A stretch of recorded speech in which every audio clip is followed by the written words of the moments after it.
Ce soir, donc, nous avons ouvert la culture aux seniors. Donc cet après-midi, nous avons eu la présentation du livre de Madame Arsenia Rousseau dans son café littéraire sur la place Frédéric Jalton.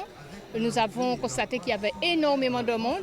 Et dans ce livre, Arsenia, qui s'intitule « Mon époux est malade, alors je me soigne », dans ce livre, elle explique un peu comment elle a accompagné son époux malade en tant qu'aidant. Et les gens étaient très intéressés parce que nous connaissons beaucoup de seniors qui sont à la fois des aidants, qui accompagnent soit un époux, soit une maman malade et en fin de vie. Donc c'était intéressant pour nous d'écouter ce qu'elle avait à nous dire, cette façon avec humour et quelquefois avec beaucoup de philosophie qu'elle a eu dont elle a eu à faire preuve pour accompagner son mari. Dans ce livre, le « me » de « je me soigne » représente mon rôle d'aidant. Comment je me suis comportée, comment je me suis préparée, parce que je considérais, par rapport à notre situation et l'état de santé gravissime de mon époux, que j'allais voir s'abattre sur moi l'œil du cyclone.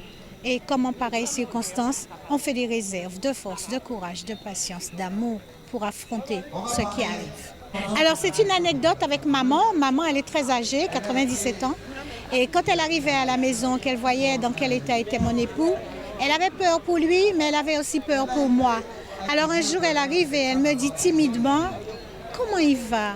Je lui ai donc répondu, « Tu sais maman, il ne va pas très bien.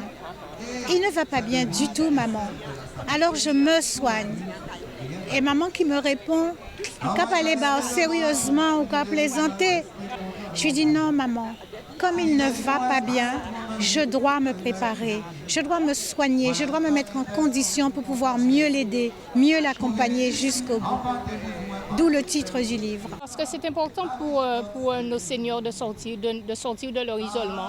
Il faut dire aussi qu'aux Abîmes, nous avons une élue déléguée aux personnes âgées, aux seniors, c'est Madame Nadia Surville.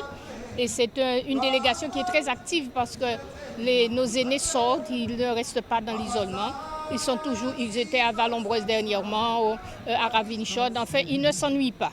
Donc aux Abîmes, nous avons beaucoup d'aînés, beaucoup de centenaires, faut-il le souligner. Et aujourd'hui, nous avons ouvert la culture à nos seniors.